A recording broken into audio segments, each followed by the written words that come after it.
Olá, sejam muito bem-vindos a esse canal. Eu me chamo Juliana, sou psicóloga e por aqui a gente conversa bastante sobre livros e principalmente como a gente consegue se aproveitar dessas leituras de forma terapêutica. Todos os vídeos do canal até agora a gente tem pego uma obra em específico e a gente tem feito uma reflexão em cima delas. Só que hoje eu queria conversar um pouco com vocês sobre essa capacidade terapêutica que a literatura clássica, num geral, possui, né? E como que a gente consegue se aproveitar isso de forma prática. E também no final, vou trazer algumas dicas para você de como a gente pode começar ou recomeçar a ler os clássicos. Geralmente, quando a gente fala sobre livros e questões emocionais, terapia e tudo mais, a gente tende a pensar em livros de autoajuda. Só que é engraçado porque a literatura clássica, ela tem demonstrado um potencial terapêutico muito maior do que esses livros de autoajuda. Então, existem bons livros de autoajuda que de fato funcionam.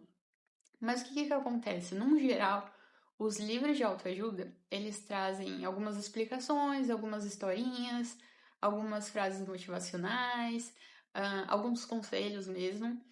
E o que acontece? Se essas coisas, né, se essas questões, elas estão fundamentadas em coisas que são verdadeiras, né, fatos, pode ser até que ajude, pode ser até que, né, te traga um insight, que funcione, enfim.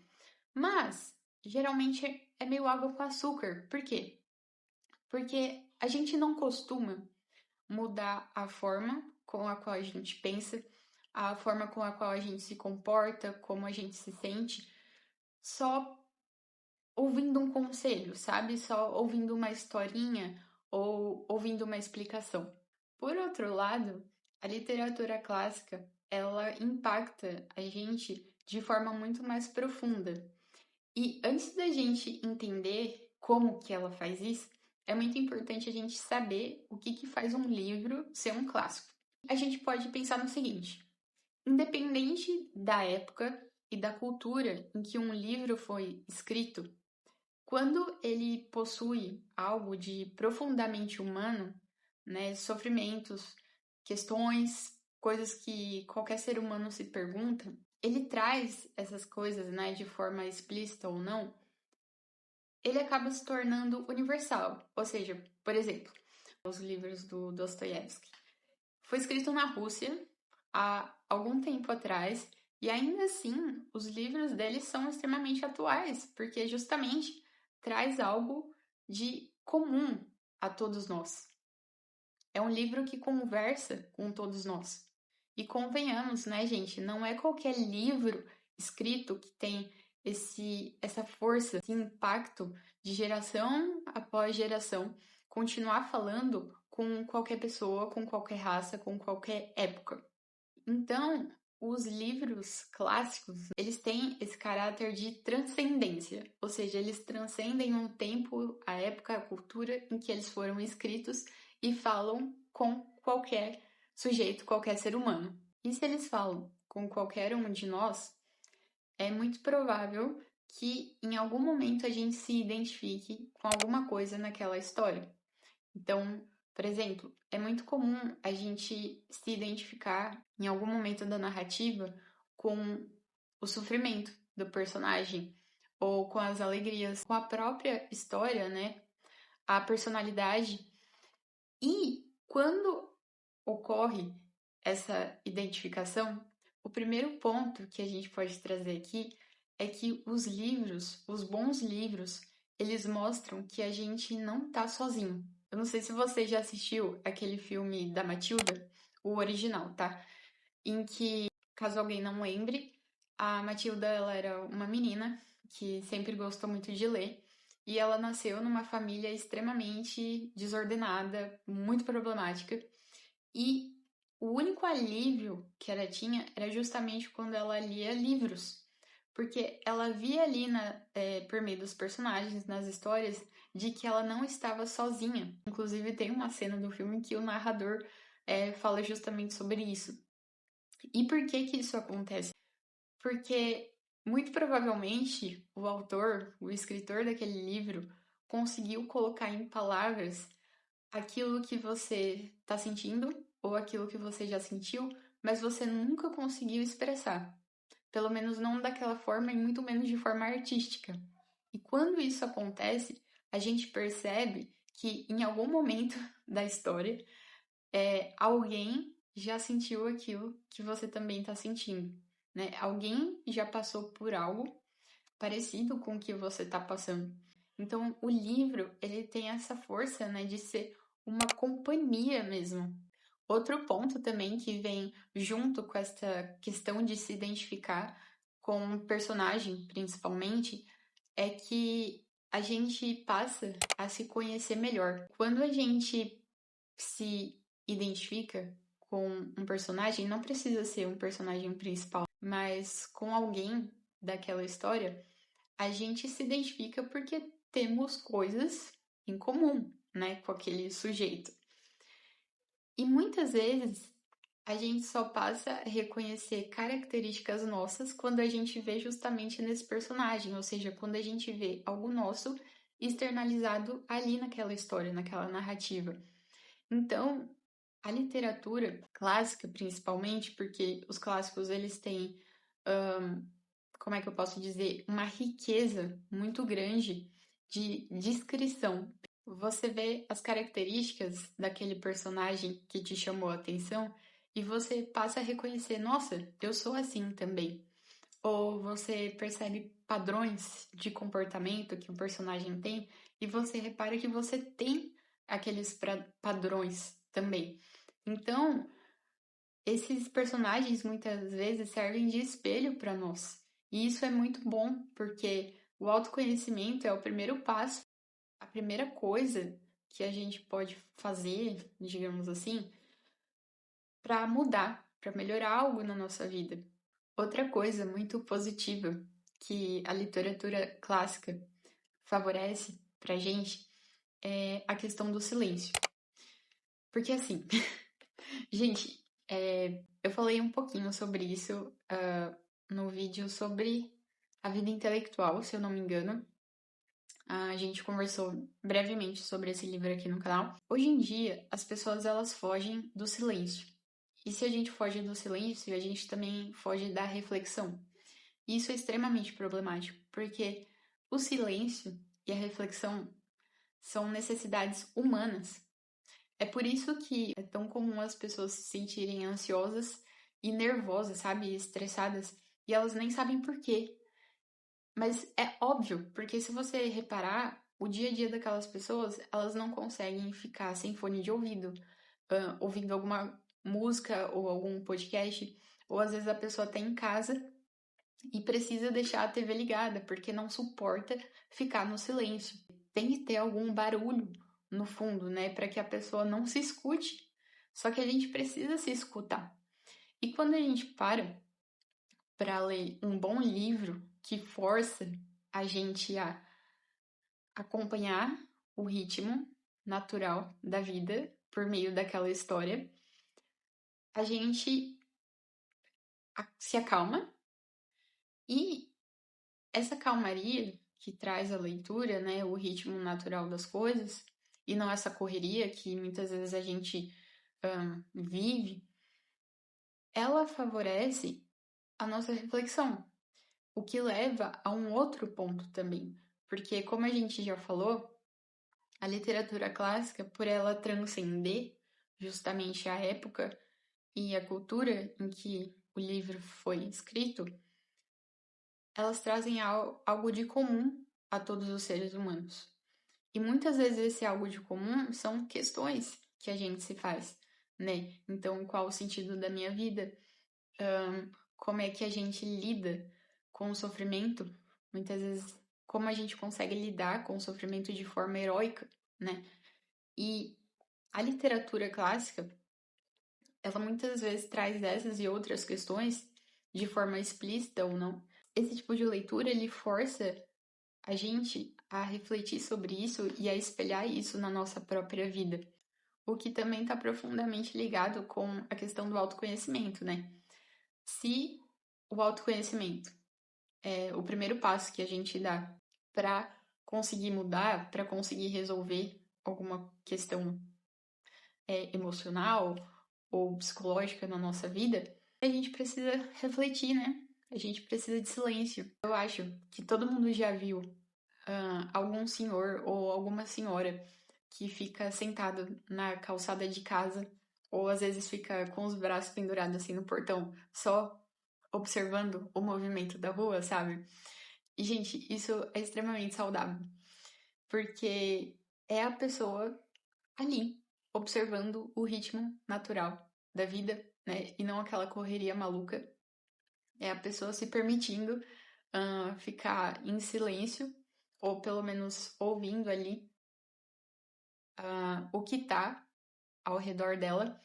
E também, enquanto ela vai observando, ela vai fazendo reflexões, os pensamentos vão indo, vão passando, né? Melhor dizendo. E a leitura é um pouco como se a gente fosse esse senhor e essa senhora, sabe? Porque a gente senta e fica observando o ritmo natural da vida naquela narrativa. E, de novo, isso favorece o silêncio e a reflexão. Outra questão também, e para mim é uma das mais caras quando a gente fala da literatura clássica, é o fato de que ela enriquece o nosso imaginário. E isso é extremamente importante, ter uma imaginação rica de repertório. Porque é muitas vezes lendo histórias bem contadas, histórias ricas, histórias que nos obrigam a refletir em algum momento sobre questões mais profundas, né? E não só mero entretenimento. É claro que a gente pode ler por entretenimento, mas é importante também a gente se alimentar de coisas mais sólidas, coisas mais nutritivas, e a literatura clássica ela faz muito esse papel, né, de comida de verdade, no sentido de leitura. E quando a gente lê, quando a gente tem contato com os personagens dessas grandes histórias, muitas vezes a gente se vê ali, né, em uma situação parecida ou até mesmo igual daqueles personagens. E por meio daquilo, a gente consegue perceber saídas, estratégias ou formas de viver que antes a gente não enxergava. Então, muitas vezes você está enfiado dentro de um problema e você não sabe como resolver aquilo, você não sabe como lidar com aquilo, mas aí você vê um personagem passando pela mesma coisa ou por algo parecido, e aí ele toma uma atitude, ele começa a se comportar de um jeito ou de outro, e você vê ali um exemplo de um caminho que você pode seguir na sua vida também. Ou muitas vezes a gente tem um exemplo negativo, né? Você vê algo ridículo, algo horrível que o personagem tá fazendo e você fala, com certeza não é por ali que eu vou. Porque a nossa visão acerca da vida, enfim, é muito limitada.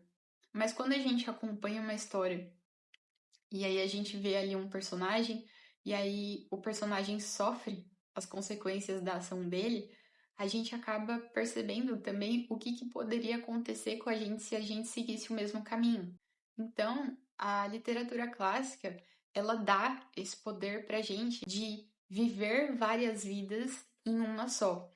E ela expande as nossas possibilidades, ela expande a nossa imaginação com vários repertórios. E isso, gente, pode parecer que não, mas faz toda a diferença na nossa vida prática. A gente tem mais criatividade. E quando a gente tem mais criatividade, a gente consegue encontrar mais caminhos do que nossa experiência sozinha de vida conseguiria trazer pra gente. Até porque também a forma como a gente age ou deixa de agir no mundo fala muito sobre a nossa personalidade. Muitas vezes é o que justamente molda a nossa personalidade. Por isso que, para mim, é tão caro falar sobre esse assunto aqui, né? Esse cuidado que a gente deve ter com os conteúdos que a gente coloca no nosso imaginário. É muito importante cuidar disso, porque é isso muitas vezes que define como a gente vai viver. A gente falou aqui sobre esse caráter da transcendência que a literatura clássica tem, né? Ela não fica presa ali na época e na cultura em que ela foi escrita, mas ela sai para fora, ela expande, ela se torna universal. É muito interessante também porque agora não só falando dos personagens com os quais a gente se identifica, mas a gente também, lendo muitas histórias, a gente vai ver personagens que não tem nada a ver com a gente. Mas a gente conhece dores, sofrimentos, questões que a gente nunca, muitas vezes aquilo nunca nem passou pela nossa cabeça. Mas isso faz toda a diferença também porque desenvolve em nós a habilidade da empatia. A gente tem uma tendência natural a sermos egoístas, a sermos voltados para nós mesmos, né? Essa atitude de ser voltado para si mesmo nos adoece. E é justamente quando a gente transcende, quando a gente sai de nós mesmos, é que a gente encontra a nossa realização de fato. Justamente por a literatura permitir que a gente viva várias vidas em uma só, a gente pode também compreender questões, dores e sofrimentos que a gente, graças a Deus, por algum motivo nunca teve acesso, mas a gente consegue sentir a dor daquele personagem que não tem nada a ver com a gente. E muitas vezes a gente acaba encontrando esses personagens na vida real. E a gente consegue ter mais empatia com essas pessoas. E isso faz toda a diferença nos nossos relacionamentos. Então, gente, pelo amor de Deus, né? A literatura, os potenciais terapêuticos da literatura clássica vai desde autoconhecimento até relacionamentos. Tá na hora de começar a ler os clássicos, né? Mas antes da gente ir para a parte das dicas de como ler os clássicos, né? Como começar ou recomeçar, é muito importante também a gente falar de um último ponto, que é essa força que as histórias, as boas histórias, elas têm de nos inspirar e de nos motivar a seguir por um bom caminho. Nessas histórias, a gente tem histórias de heróis, de pessoas que, de virtude mesmo, ou até mesmo pessoas que têm vícios, problemas, mas que passam a vida inteira buscando se superar. Ou até mesmo pessoas que vão de mal a pior, né? São sujeitos totalmente sem caráter. Mas ainda assim a gente consegue aprender com todos eles. Eu acredito que todo mundo já passou por isso, né? De, por exemplo, quando você termina de assistir um filme que te impactou muito, e aí você sai, sei lá, da sala do cinema disposto a mudar de personalidade. E os livros, eles fazem isso em forma muito potencializada com a gente, porque a gente passa, sei lá, 1, 2 horas assistindo um filme. Mas os livros, a gente costuma geralmente demorar mais para finalizar aquela leitura. E justamente a gente passa mais tempo com aqueles personagens, ruminando, refletindo sobre aquela situação. E isso tem um impacto muito forte, muito grande em nós. A literatura, ela não traz explicações práticas e frias, sabe? Mas ela traz exemplos concretos, histórias que mexem com as tuas emoções, que fazem a gente refletir. Então, isso se enraiza mais em nós e tem um potencial de provocar uma mudança muito mais forte do que qualquer outro tipo de leitura. Por isso que quando eu criei o canal, eu coloquei essa frase na descrição, porque ler boas histórias nos ajudam a contar bem a nossa própria narrativa. As boas histórias, mesmo que a gente esteja cercado de dificuldades, de sofrimentos, elas nos lembram da beleza da vida. Elas nos lembram do que realmente importa e de que vale a pena lutar por aquilo que é bom. Vale a pena lutar para ser bom. Então a gente pode ter essa certeza, né, de que ler os clássicos nunca e jamais vai ser uma perda de tempo. Muito pelo contrário. A leitura dos clássicos, ela favorece muito a nossa vida interior. E como é que a gente faz, né, para ler os clássicos, porque é muito comum que a gente crie um certo preconceito, uma certa repulsa contra os clássicos. É muito difícil ter um professor que para e explica por que, sei lá, um Dom Casmurro é tão importante, é tão impactante. Não tem aquele professor que te motiva a ler. É meramente ler porque vai cair na prova, porque você vai precisar para um vestibular.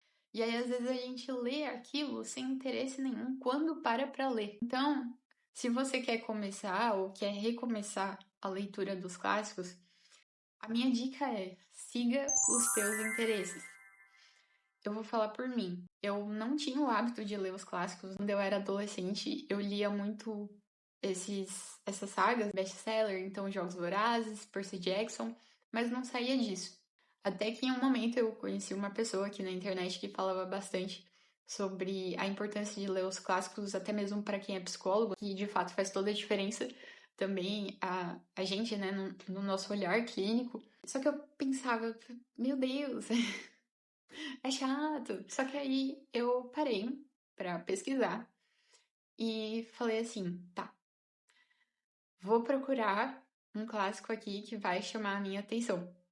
E no meu caso, eu sempre gostei de história de fantasia, sempre, desde pequena. E aí eu acabei ouvindo falar, né, sobre o livro do Hobbit, do Tolkien. Quando eu li aquele livro, eu falei, meu Deus, é muito legal. E aí eu já saí do Hobbit e fui pro Senhor dos Anéis. E depois do Senhor dos Anéis, eu acabei me interessando também por outras leituras. Fui para Jane Austen, li também Anne de Green Gables, né, todos os livros que temos da Anne. Também fui para Charles Dickens e aí foi. Então, um livro puxou o outro. Um interesse acabou puxando o outro. E eu acho que também vale a pena a gente falar aqui que tá tudo bem. Você pegou um livro para ler, mas não se identificou tanto. Tá tudo bem você deixar na estante e de repente visitar aquele livro quando finalmente fizer sentido para você. É claro que no começo, os livros clássicos, como a gente já falou aqui, eles seguem um ritmo mais natural da vida, o que é bom. E às vezes a gente quer algo muito instantâneo, sabe? Algo que chame a sua atenção logo de cara. E é claro que a gente vai ter que fazer um esforço, então, para entender que a história vai engatar em algum momento. A gente tem que ter paciência. Mas, às vezes você tá lá insistindo num livro que naquele momento não faz sentido para você ler. E tá tudo bem. Então, siga o seu interesse. Mas você não precisa se obrigar a ler coisas que de repente você percebe que não fez sentido. E isso também me faz lembrar de um ponto. Às vezes as pessoas acham que clássicos é um gênero específico de livros, e na verdade não. Como eu disse, tem clássicos de fantasia, tem clássicos de romance, tem clássicos do horror. Então, vai ali na direção do que chama mais a sua atenção, que eu tenho certeza que algum vai chamar a tua atenção. E ver vídeos das pessoas falando sobre livros também pode te ajudar a ter essa motivação para ter esse contato com os clássicos também. E para finalizar, eu queria trazer um trecho de um livrinho que inclusive eu também quero recomendar a leitura, caso alguém queira entender melhor sobre essa questão da literatura, que é justamente o mínimo sobre literatura do professor Rodrigo Gurgel. Esse livrinho aqui, apesar dele ser pequenininho, ser bem rápido de ler, ele tem vários insights e muitas reflexões super valiosas sobre essas questões, e eu recomendo demais. E para finalizar, então, vamos ao nosso trecho. Não há melhor maneira de compreender as paixões e os comportamentos humanos do que emergir na obra dos grandes escritores, meu caro leitor. Ou, dizendo de outra forma, se o objeto da literatura é a própria condição humana, aquele que lê as grandes obras e as compreende se tornará, como diz Todorov, não um especialista em análise literária, mas um conhecedor de si próprio e também do ser humano. Mas a descoberta que fazemos continuamente ao ler não é algo que termina, que tem um fim. Enquanto estivermos vivos e lendo, continuaremos conhecendo a nós mesmos e aos outros. Não se tratará nunca de descobrir ou de alcançar uma personalidade compacta ou simplificada, mas de viver nos aperfeiçoando, viver numa constante transformação, num constante aperfeiçoamento. Eis aqui um bom caminho para o verdadeiro desenvolvimento pessoal. Um abraço, pessoal, e até o próximo vídeo.